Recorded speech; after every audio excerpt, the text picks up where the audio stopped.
Hello बच्चों बटे ਆਪਾਂ ਸੋਡੀਅਮ ਦੇ ਕੰਪਾਊਂਡਸ ਡਿਸਕਸ ਕਰ ਰਹੇ ਸੀ ਜਿਹਦੇ ਵਿੱਚ ਆਪਾਂ ਸੋਡੀਅਮ ਕਾਰਬੋਨੇਟ ਤੇ ਸੋਡੀਅਮ ਕਲੋਰਾਈਡ ਇਹ ਆਪਾਂ ਡਿਸਕਸ ਕਰ ਲਏ ਸੀ ਜਿਹਦੇ ਵਿੱਚ ਆਪਾਂ ਉਹਨਾਂ ਦੀ ਪ੍ਰੈਪਰੇਸ਼ਨ ਕਮਰਸ਼ੀਅਲ ਪ੍ਰੈਪਰੇਸ਼ਨ ਉਹਨਾਂ ਦੀ ਪ੍ਰੋਪਰਟੀਜ਼ ਤੇ ਯੂਜ਼ਸ ਡਿਸਕਸ ਕੀਤੇ। ਤੀਸਰਾ ਆਪਾਂ ਕੰਪਾਊਂਡ ਸ਼ੁਰੂ ਕੀਤਾ ਸੀ ਬੇਟੇ ਸੋਡੀਅਮ ਹਾਈਡਰੋਕਸਾਈਡ ਜਿਹਨੂੰ ਆਪਾਂ ਕਾਸਟਿਕ ਸੋਡਾ ਵੀ ਕਹਿੰਦੇ ਆ। ਇਹਦੀ ਆਪਾਂ ਕਮਰਸ਼ੀਅਲ ਪ੍ਰੈਪਰੇਸ਼ਨ ਕੀਤੀ ਸੀ ਕਿ ਇਹਨੂੰ ਆਪਾਂ ਸੋਡੀਅਮ ਕਲੋਰਾਈਡ ਬ੍ਰਾਈਨ ਸੋਲੂਸ਼ਨ ਦੀ ਆਪਾਂ ਇਲੈਕਟ੍ਰੋਲਿਸਿਸ ਕਰਕੇ ਆਪਾਂ ਸੋਡੀਅਮ ਹਾਈਡਰੋਕਸਾਈਡ ਨੂੰ ਪ੍ਰਪੇਅਰ ਕਰਦੇ ਆ ਕਮਰਸ਼ੀਅਲੀ। ਅੱਜ ਬੇਟੇ ਆਪਾਂ ਡਿਸਕਸ ਕਰਦੇ ਆਂ ਦੀਆਂ ਪ੍ਰੋਪਰਟੀਜ਼ ਆਫ ਸੋਡੀਅਮ ਹਾਈਡਰੋਕਸਾਈਡ ਜਾਂ ਕਾਮਨ ਨਾਮ ਕੀ ਹੈ ਇਹਦਾ caustic soda. It is a white crystalline translucent solid. Translucent किनू कहने बटे ये तुहानू पता होएगा।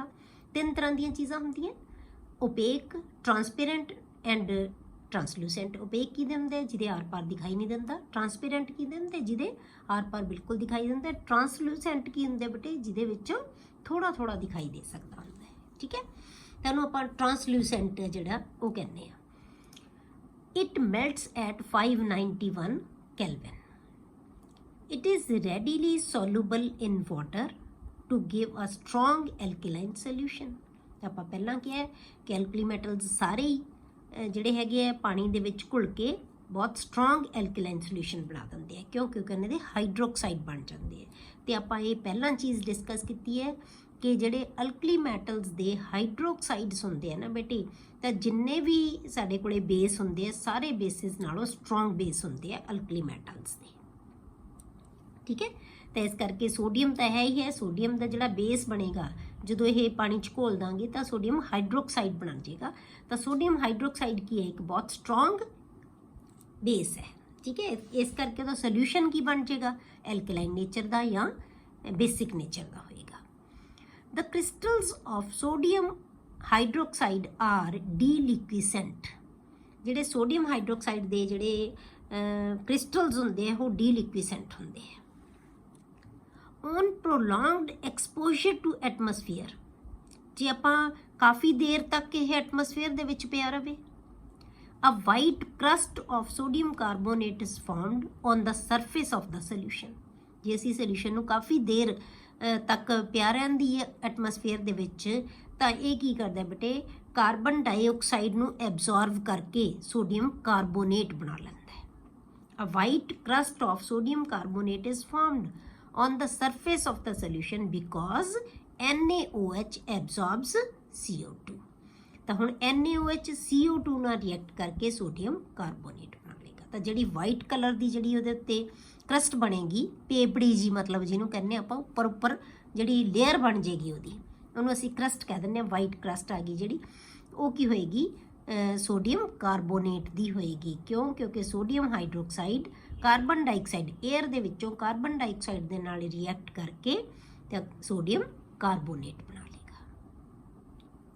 क्लियर? हुण आपां करदे हां बटे दे यूजेस।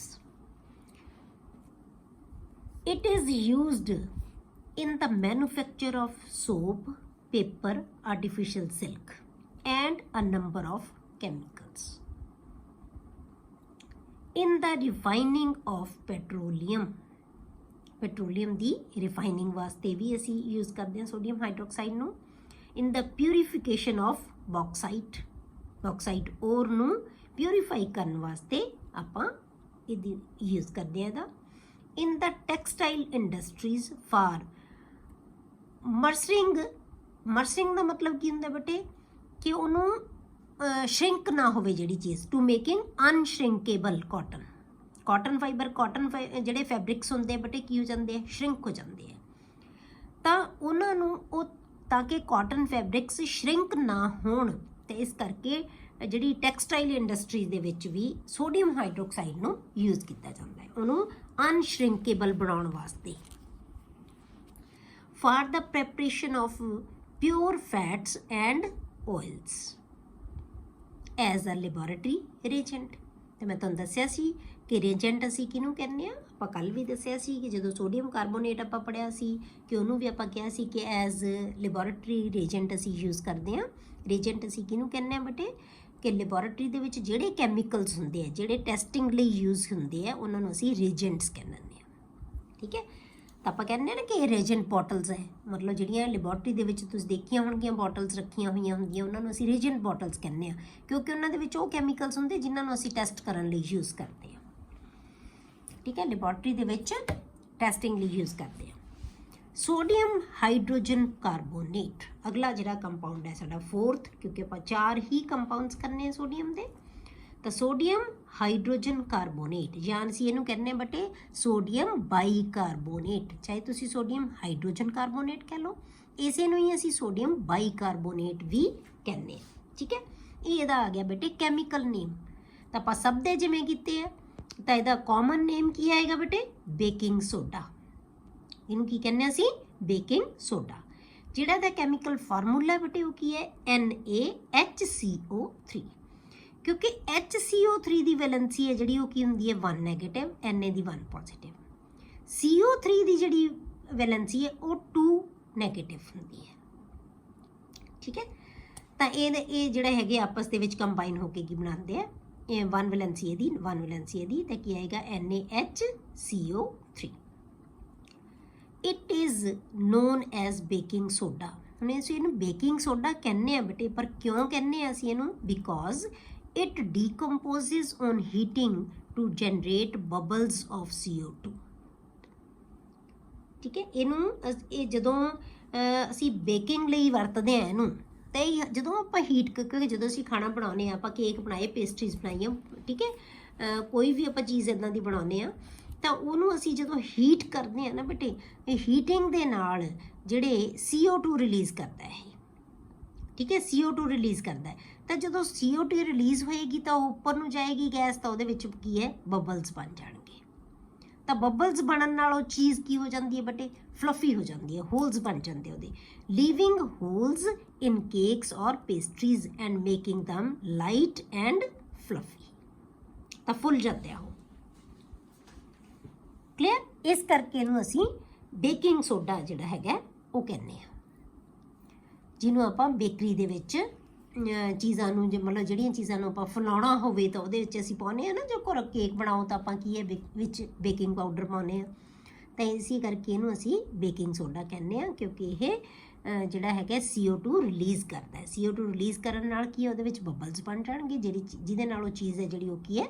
ਫੈਲ ਜਾਏਗੀ, ਕਿਉਂਕਿ ਬਬਲਸ ਬਣ ਗਏ ਤਾਂ ਉੱਥੇ ਖਾਲੀ ਸਪੇਸਿਸ ਬਣ ਜਾਣੀਆਂ, ਹੋਲਸ ਬਣ ਜਾਣੇ ਆ ਖਾਲੀ, ਤਾਂ ਉੱਥੇ ਖਾਲੀ ਹੋਣ ਕਰਕੇ ਉਹ ਫੁੱਲ ਜਾਏਗਾ, ਫੁੱਲਣ ਹੋਣ ਕਰਕੇ ਉਹ ਹਲਕਾ ਹੋ ਜਾਏਗਾ।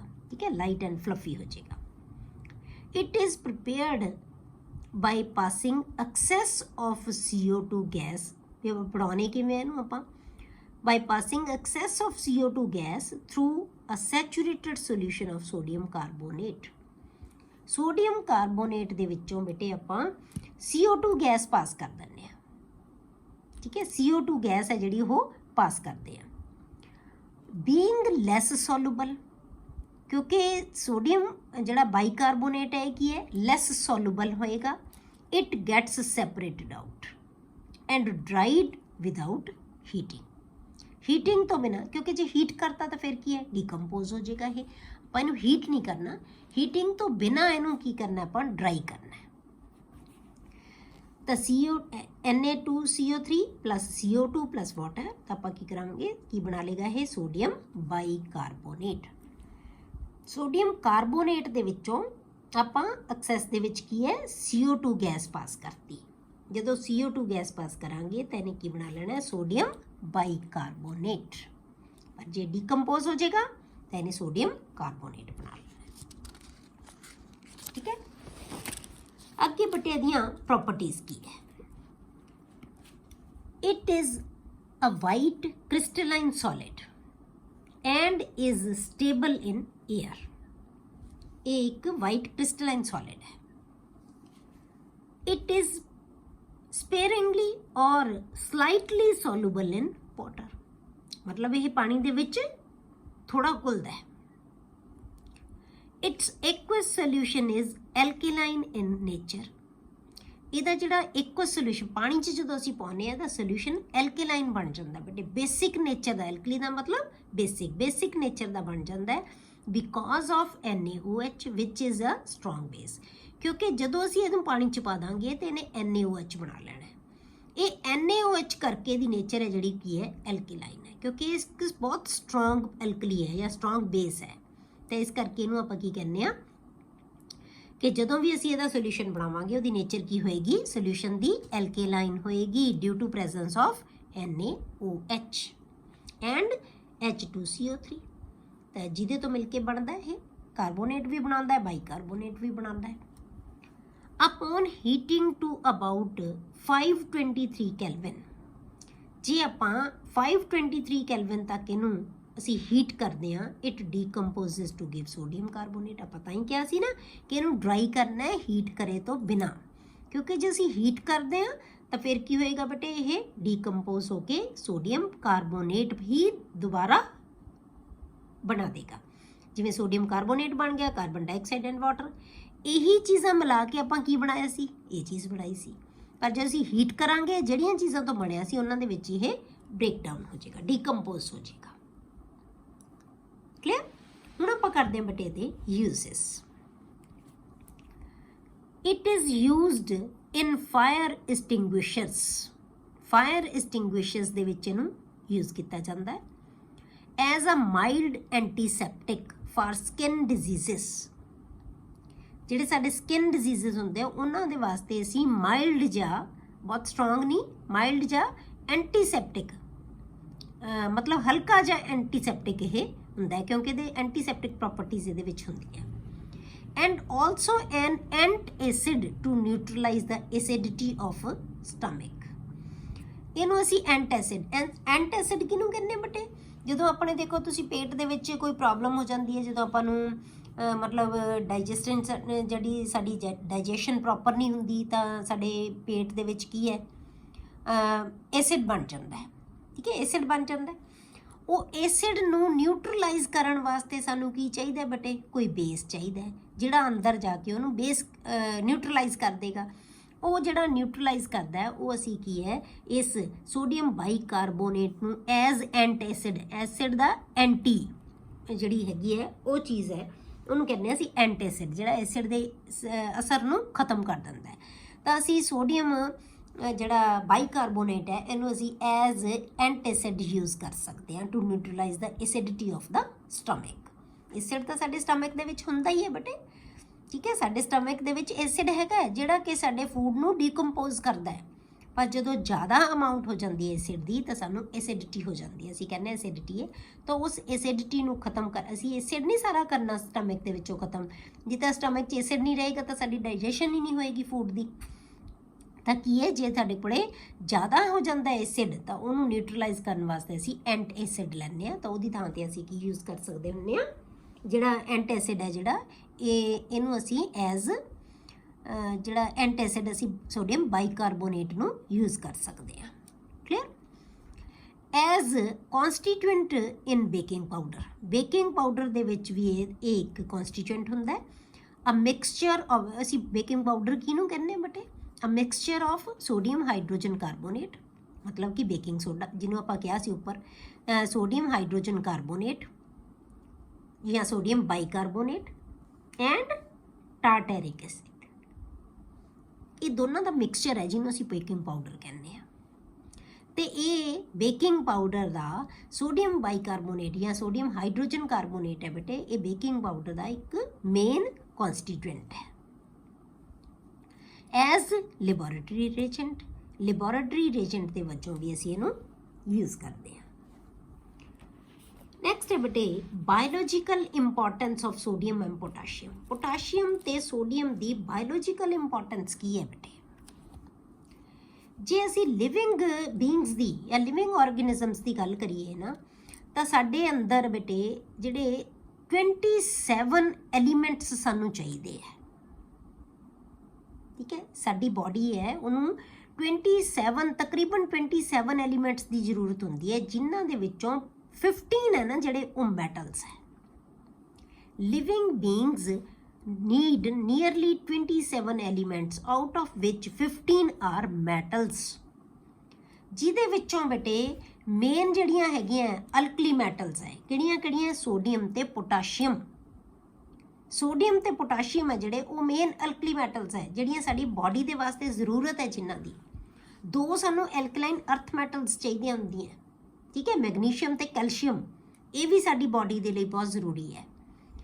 ਤਾਂ ਹੁਣ ਇਹਨਾਂ ਮੈਟਲਸ ਦੇ ਵਿੱਚੋਂ ਅਲਕਲੀ ਮੈਟਲਸ ਤਾਂ ਦੋ ਹੈ, ਇਹ ਬਹੁਤ ਜ਼ਿਆਦਾ ਇੰਪੋਰਟੈਂਟ ਹੁੰਦੀਆਂ। ਤੁਸੀਂ ਦੇਖੋ ਕਿ ਕਿੰਨੀ ਜ਼ਿਆਦਾ ਇੰਪੋਰਟੈਂਸ ਹੈ ਇਹਨਾਂ ਦੀ।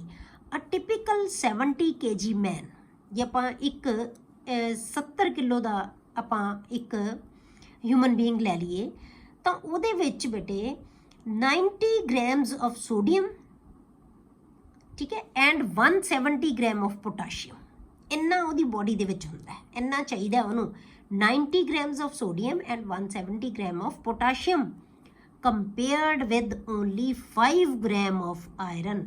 ਹੁਣ ਆਪਾਂ ਨੂੰ ਇਹ ਆਪਾਂ ਨੂੰ ਪਤਾ ਹੀ ਨਹੀਂ ਕਿ ਸੋਡੀਅਮ ਪੋਟਾਸ਼ੀਅਮ ਵੀ ਸਾਨੂੰ ਇੰਨੇ ਚਾਹੀਦੇ ਆ।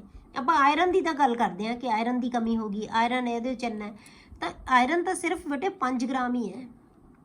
ਇਹਦੇ ਕੰਪੈरेटिवली ਸੋਡੀਅਮ ਤੇ ਪੋਟਾਸ਼ੀਅਮ ਦਾ ਬਹੁਤ ਜ਼ਿਆਦਾ ਅਮਾਊਂਟ ਹੈ। ਇਹ 90 grams ਸੋਡੀਅਮ ਹੈ ਤੇ 170 gram ਪੋਟਾਸ਼ੀਅਮ ਹੈ, compared with only 5 gram of iron and 0.06 gram of copper. Clear? ਹੁਣ ਜੇ ਆਪਾਂ ਕਹੀਏ ਬੇਟੇ ਕਿ ਜਿਹੜੇ ਸੋਡੀਅਮ ਤੇ ਪੋਟਾਸ਼ੀਅਮ ਹੈ, ਆਪਾਂ ਕਹਿੰਦੇ ਕਿ ਕੈਮੀਕਲੀ ਤਾਂ ਇਹ ਦੋਨੋਂ ਸਿਮਿਲਰ ਹੈ, ਠੀਕ ਹੈ, ਕੈਮੀਕਲੀ ਤਾਂ ਇਹ ਦੋਨੋਂ ਇੱਕੋ ਜਿਹੇ ਹੈ, ਪਰ ਸਾਡੀ ਬਾਡੀ ਦੇ ਵਿੱਚ ਬੇਟੇ ਜਿਹੜੇ ਇਹਨਾਂ ਦੀ ਬਾਇਓਲੋਜੀਕਲ ਫੰਕਸ਼ਨਿੰਗ ਹੈ ਨਾ, ਉਹ ਬਿਲਕੁਲ ਡਿਫਰੈਂਟ ਹੈ, ਅਲੱਗ-ਅਲੱਗ ਕੰਮ ਕਰਦੇ ਆ ਸਾਡੀ ਬਾਡੀ ਦੇ ਵਿੱਚ ਇਹ। Although Na positive and K positive are commercially similar, they have different biological functions to perform, ਪਰ ਸਾਡੀ ਬਾਡੀ ਦੇ ਵਿੱਚ ਜਿਹੜੇ ਇਹਦੀ ਫੰਕਸ਼ਨਿੰਗ ਹੈ ਨਾ ਬੇਟੇ, ਉਹ ਬਿਲਕੁਲ ਡਿਫਰੈਂਟ ਹੈ। ਕਲੀਅਰ? ਹੁਣ ਜਿਹੜਾ Na positive ਆਇਨ ਹੈ, Na positive ions are present in blood plasma, ਸਾਡੇ ਬਲੱਡ ਪਲਾਜ਼ਮਾ ਦੇ ਵਿੱਚ ਪ੍ਰੈਜ਼ੈਂਟ ਹੁੰਦਾ ਹੈ, and in the interstitial fluid which surrounds the cell, cell ਦੇ ਬਾਹਰ ਜਿਹੜਾ ਫਲੂਇਡ ਹੈ ਉਹਦੇ ਵਿੱਚ ਹੈ। ਮਤਲਬ ਕਿ ਸੈੱਲ ਦੇ ਅੰਦਰ ਨਹੀਂ ਹੈ, ਇਹ ਬਲੱਡ ਪਲਾਜ਼ਮਾ ਦੇ ਵਿੱਚ ਹੈ, ਤਾਂ ਜਿਹੜਾ ਸੈੱਲ ਨੂੰ ਸਰਾਊਂਡ ਕਰਦਾ ਹੈ ਫਲੂਇਡ ਉਹਦੇ ਵਿੱਚ ਹੈ। ਇਹਦਾ ਮਤਲਬ ਕੀ ਹੋਇਆ ਬੇਟੇ, ਇਹ ਜਿਹੜਾ ਸਾਡਾ ਵਾਟਰ ਹੈ ਜਾਂ ਕੋਈ ਵੀ ਚੀਜ਼ ਹੈ, ਸ਼ੂਗਰ ਹੈ, ਉਹਨਾਂ ਨੂੰ ਕੀ ਹੈ, ਟਰਾਂਸਮਿਟ ਕਰਦੇ ਆ, ਟਰਾਂਸਪੋਰਟ ਕਰਦੇ ਆ ਇੱਕ ਥਾਂ ਤੋਂ ਦੂਜੀ ਥਾਂ 'ਤੇ। ਕਲੀਅਰ ਹੋ ਗਿਆ? ਜਿਹੜਾ ਕੇ ਹੈ ਬੇਟੇ, ਕੇ ਪੋਜ਼ਿਟਿਵ ਆਇਨਸ ਹੈ ਜਿਹੜੇ, are present in abundance in the cell fluid, ਇਹ ਸੈੱਲ ਫਲੂਇਡ ਦੇ ਵਿੱਚ ਹੈ, ਮਤਲਬ ਕਿ ਉਹ ਸੈੱਲ ਦੇ ਬਾਹਰ ਹੈ, ਇਹ ਸੈੱਲ ਦੇ ਅੰਦਰ ਹੈ। ਕਲੀਅਰ? ਕਰਦਾ ਕੀ ਹੈ ਇਹ? Activate a variety of enzymes, ਇਹ ਬਹੁਤ ਸਾਰੇ ਐਂਜ਼ਾਈਮਸ ਨੂੰ ਕੀ ਕਰਦਾ ਹੈ, ਐਕਟੀਵੇਟ ਕਰਦਾ ਹੈ। ਤਾਂ ਸਾਨੂੰ ਪਤਾ ਹੈ ਬੇਟੇ ਕਿ ਸਾਡੀ ਬਾਡੀ ਦੇ ਵਿੱਚ ਐਂਜ਼ਾਈਮਸ ਦੀ ਕੀ ਇੰਪੋਰਟੈਂਸ ਹੈ, ਇਹ ਤੁਹਾਨੂੰ ਪਤਾ ਹੋਏਗਾ, ਤੁਸੀਂ ਪੜ੍ਹਿਆ ਹੋਏਗਾ ਕਿ ਸਾਡੀ ਬਾਡੀ ਦੇ ਵਿੱਚ ਜਿੰਨੀ ਫੰਕਸ਼ਨਿੰਗ ਹੁੰਦੀ ਹੈ ਨਾ ਬੇਟੇ, ਉਹਨਾਂ ਜਿੰਨੇ ਵੀ ਸਾਡੇ ਬਾਇਓਕੈਮੀਕਲ ਰਿਐਕਸ਼ਨਸ ਹੁੰਦੇ ਆ ਸਾਡੀ ਬਾਡੀ ਦੇ ਵਿੱਚ, ਉਹਨਾਂ ਸਾਰੇ ਰਿਐਕਸ਼ਨਸ ਨੂੰ ਕੈਟਾਲਾਈਜ਼ ਕੌਣ ਕਰਦੇ ਹੈ? ਐਂਜ਼ਾਈਮਸ ਕਰਦੇ ਹੈ। ਐਂਜ਼ਾਈਮਸ ਤੋਂ ਬਿਨਾ ਸਾਡਾ ਕੋਈ ਵੀ ਫੰਕਸ਼ਨਿੰਗ ਪ੍ਰੋਪਰ ਨਹੀਂ ਹੋ ਸਕਦੀ, ਹੋ ਹੀ ਨਹੀਂ ਸਕਦੀ। ਮਤਲਬ ਕਿ ਜਿਵੇਂ ਆਪਾਂ ਸਿੰਪਲ ਜਿਹੀ ਚੀਜ਼ ਲੈ ਲੈਂਦੇ ਹਾਂ ਕਿ ਡਾਈਜੈਸ਼ਨ ਹੈ ਜਿਹੜੀ ਸਾਡੀ, ਠੀਕ ਹੈ, ਡਾਈਜੈਸਟਿਵ ਸਿਸਟਮ ਦੇ ਵਿੱਚ ਜਿਹੜੇ ਡਾਈਜੈਸ਼ਨ ਨੂੰ ਜਿਹੜੇ ਐਕਟੀਵੇਟ ਕਰਦੇ ਹੈ ਐਂਜ਼ਾਈਮਸ, ਜੇ ਉਹਨਾਂ ਦੇ ਵਿੱਚ ਕਮੀ ਆ ਜਾਵੇ, ਕੋਈ ਡੈਫੀਸ਼ੀਐਂਸੀ ਹੋ ਜਾਂਦੀ ਹੈ ਸਾਨੂੰ ਐਂਜ਼ਾਈਮਸ ਦੇ ਵਿੱਚ, ਉਹ ਪ੍ਰੋਪਰਲੀ ਐਕਟੀਵੇਟ ਨਾ, ਮਤਲਬ ਜਿਹੜੀਆਂ ਕੰਡੀਸ਼ਨਸ ਉਹਨਾਂ ਨੂੰ ਚਾਹੀਦੀਆਂ ਉਹ ਨਾ ਮਿਲਣ, ਤਾਂ ਫਿਰ ਸਾਡਾ ਕੀ ਹੈ, ਡਾਈਜੈਸ਼ਨ ਹੈ ਜਿਹੜਾ ਉਹ ਖਰਾਬ ਹੋ ਜਾਏਗਾ। ਜੇ ਐਂਜ਼ਾਈਮਸ ਨਾ ਹੋਣ ਤਾਂ ਇੱਕ ਫੂਡ ਨੂੰ, ਇੱਕ ਮੀਲ ਨੂੰ, ਜਿਹੜਾ ਆਪਾਂ ਇੱਕ ਟਾਈਮ 'ਤੇ ਖਾਣਾ ਖਾਂਦੇ ਹਾਂ, ਉਹਨਾਂ ਨੂੰ ਸਾਲਾਂ ਹੀ ਲੱਗ ਜਾਂਦੇ ਆ, 50 ਸਾਲ ਲੱਗ ਜਾਂਦੇ ਆ ਇੱਕ ਫੂਡ ਨੂੰ ਹਜਮ ਹੋਣ ਲਈ ਸਾਡੇ, ਅਤੇ ਜਿਹੜੇ ਕਿ ਐਂਜ਼ਾਈਮ ਉਹਨਾਂ ਨੂੰ ਕੀ ਕਰਦੇ ਆ, ਮਿੰਟਾਂ ਦੇ ਵਿੱਚ ਕੰਮ ਕਰ ਦਿੰਦੇ ਆ। ਮਤਲਬ ਕਿ ਇੰਨੀ ਜ਼ਿਆਦਾ ਇੰਪੋਰਟੈਂਸ ਸਾਡੇ ਬਾਡੀ ਦੇ ਵਿੱਚ ਐਂਜ਼ਾਈਮਸ ਦੀ ਹੈ।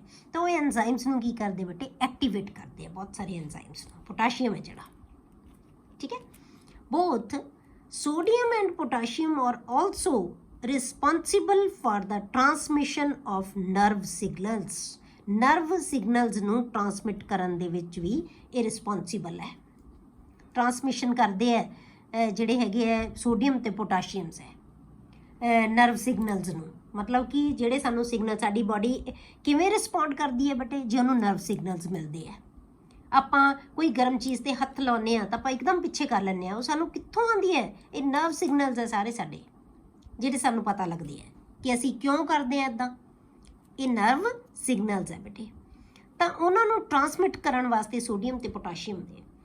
ਇਸੇ ਕਰਕੇ ਜੇ ਸਾਡੇ ਕੋਲੇ ਬੇਟੇ ਜਿਹੜੀ ਸੋਡੀਅਮ ਜਾਂ ਪੋਟਾਸ਼ੀਅਮ ਦੀ ਕਮੀ ਹੋ ਜਾਂਦੀ ਹੈ ਨਾ ਜਦੋਂ, ਤਾਂ ਸਾਨੂੰ ਸਾਡੇ ਨਰਵਸ ਸਿਸਟਮ ਦੇ ਵਿੱਚ ਹੈ ਜਿਹੜਾ ਉਹ ਬ੍ਰੇਕਡਾਊਨ ਆਉਣ ਲੱਗ ਜਾਂਦਾ ਹੈ। ਉਹਦੇ ਵਿੱਚ ਸਾਨੂੰ ਉਹਦੇ ਨਾਲ ਕਿਸੇ ਵੀ ਚੀਜ਼ ਤੇ ਇਫੈਕਟ, ਜਦੋਂ ਕਿਸੇ ਵੀ ਜਿਹੜੇ ਸਾਡੇ ਨਰਵਸ ਸਿਸਟਮ ਤੇ ਜਦੋਂ ਹੋ ਜਾਂਦਾ ਹੈ ਨਾ ਕੋਈ ਪ੍ਰੋਬਲਮ, ਤਾਂ ਉਦੋਂ ਬਾਡੀ ਦੇ ਵਿੱਚ ਜਿਹੜੇ ਮਰਜ਼ੀ ਸਾਡੇ ਆਰਗਨ ਦੇ ਉੱਤੇ ਇਫੈਕਟ ਹੋ ਸਕਦਾ ਹੁੰਦਾ ਹੈ। ਕਿਸੇ ਵੀ ਚੀਜ਼, ਕਿਸੇ ਵੀ ਤਰ੍ਹਾਂ ਦਾ ਜਿਹੜਾ ਉਹਦਾ ਸਾਈਡ ਇਫੈਕਟ ਹੈ ਉਹ ਕਿਸੇ ਵੀ ਫਾਰਮ ਦੇ ਵਿੱਚ ਸ਼ੋ ਹੋ ਸਕਦਾ ਹੁੰਦਾ ਹੈ। ਕਲੀਅਰ ਹੋ ਗਿਆ ਕਿ ਇੰਨੀ ਜ਼ਿਆਦਾ ਇੰਪੋਰਟੈਂਸ ਹੈ ਪੋਟਾਸ਼ੀਅਮ ਤੇ ਸੋਡੀਅਮ ਦੀ ਸਾਡੀ ਬਾਡੀ ਦੇ ਵਿੱਚ, ਕਿ ਉਹ ਨਰਵ ਸਿਗਨਲਸ ਨੂੰ ਟਰਾਂਸਮਿਟ ਕਰਦੇ ਆ। Sodium ions and potassium ions differ in concentration on the opposite sides of the cell membrane. Cell membrane ਦੇ ਆਪੋਜ਼ਿਟ ਮਤਲਬ ਇੱਕ ਤਾਂ ਸੈੱਲ ਦੇ ਬਾਹਰ ਹੈ, ਇੱਕ ਸੈੱਲ ਦੇ ਅੰਦਰ ਹੈ। ਇਹਨਾਂ ਦੀ ਜਿਹੜੀ ਕੰਸੈਂਟ੍ਰੇਸ਼ਨ ਹੈ ਨਾ, ਉਹ ਜਿਹੜੀ ਸੈੱਲ ਮੈਂਬਰੇਨ ਹੈ ਦੇ ਆਪੋਜ਼ਿਟ ਸਾਈਡਸ ਦੇ ਉੱਤੇ ਡਿਫਰੈਂਟ ਹੁੰਦੀ ਹੈ। ਮਤਲਬ ਜਿਹੜੇ ਸੈੱਲ ਦੇ ਬਾਹਰ ਹੈ, ਬਾਹਰਲੇ ਪਾਸੇ ਹੈ, ਉੱਥੇ ਸੋਡੀਅਮ ਦੀ ਕੰਸੈਂਟ੍ਰੇਸ਼ਨ ਜ਼ਿਆਦਾ ਹੋਏਗੀ, ਪੋਟਾਸ਼ੀਅਮ ਦੀ ਘੱਟ। ਇਹ ਇੱਕ ਫਿਕਸ ਅਮਾਊਂਟ ਹੁੰਦੀ ਹੈ। ਇਸੇ ਤਰ੍ਹਾਂ ਸੈੱਲ ਦੇ ਮੈਂਬਰੇਨ ਦੇ ਦੂਜੇ ਪਾਸੇ ਜੇ ਅੰਦਰਲੇ ਪਾਸੇ ਦੇਖੀਏ ਤਾਂ ਪੋਟਾਸ਼ੀਅਮ ਦੀ ਜ਼ਿਆਦਾ ਹੋਏਗੀ, ਸੋਡੀਅਮ ਦੀ ਬਹੁਤ ਥੋੜੀ ਹੋਏਗੀ। ਮਤਲਬ ਪੋਟਾਸ਼ੀਅਮ ਦੀ ਬਹੁਤ ਜ਼ਿਆਦਾ ਕੰਪੈਰੇਟਿਵਲੀ ਸੋਡੀਅਮ। ਰੇਸ਼ੋ ਜੇ ਆਪਾਂ ਦੇਖੀਏ ਤਾਂ ਇਸ ਰੇਸ਼ੋ ਨੂੰ, ਜਿਹੜੀ ਇੰਨੀ ਕੰਸੈਂਟ੍ਰੇਸ਼ਨ ਦੀ ਰੇਸ਼ੋ ਹੈ ਨਾ, the ratio of concentration is known as concentration gradient. ਇਹਨੂੰ ਅਸੀਂ ਕੰਸੈਂਟ੍ਰੇਸ਼ਨ ਗ੍ਰੇਡੀਐਂਟ ਕਹਿੰਦੇ ਆ, ਔਰ ਆਇਨਿਕ ਗ੍ਰੇਡੀਐਂਟ, ਕਿ ਇਹ ਉਨੀ ਹੀ ਹੋਣੀ ਚਾਹੀਦੀ ਹੈ ਕਿ ਸੈੱਲ, ਜਿਹੜੀ ਆਪਾਂ ਸੈੱਲ ਮੈਂਬਰੇਨ ਦੀ ਜਿਹੜੀਆਂ ਆਪੋਜ਼ਿਟ ਸਾਈਡਸ ਹੈ ਨਾ, ਉਹਦੇ ਵਿੱਚ ਜਿਹੜੀ ਕੰਸੈਂਟ੍ਰੇਸ਼ਨ ਹੈ ਦੋਨਾਂ ਦੀ, ਉਹਨਾਂ ਦੀ ਜਿਹੜੀ ਰੇਸ਼ੋ ਹੈ ਉਹ ਉਹੀ ਰਹਿਣੀ ਚਾਹੀਦੀ ਹੈ। ਕਲੀਅਰ ਹੋ ਗਿਆ? ਉਸ ਰੇਸ਼ੋ ਨੂੰ ਆਪਾਂ ਕਹਿੰਦੇ ਆ ਕੰਸੈਂਟ੍ਰੇਸ਼ਨ ਗ੍ਰੇਡੀਐਂਟ ਔਰ ਆਇਨਿਕ ਗ੍ਰੇਡੀਐਂਟ। ਕਲੀਅਰ? ਇਹ ਬੇਟੇ ਆਪਣਾ ਇੱਕ ਗਰੁੱਪ, ਫਸਟ ਗਰੁੱਪ ਹੈ ਜਿਹੜਾ ਉਹ ਕੰਪਲੀਟ ਹੋ ਗਿਆ। ਹੁਣ ਆਪਾਂ ਨੈਕਸਟ ਲੈਕਚਰ ਦੇ ਵਿੱਚ ਹੀ ਸ਼ੁਰੂ ਕਰਾਂਗੇ ਆਪਣਾ ਜਿਹੜਾ ਦੂਸਰਾ ਗਰੁੱਪ ਹੈ, ਗਰੁੱਪ ਨੰਬਰ 2 ਜਾਂ ਐਲਕਲਾਈਨ ਅਰਥ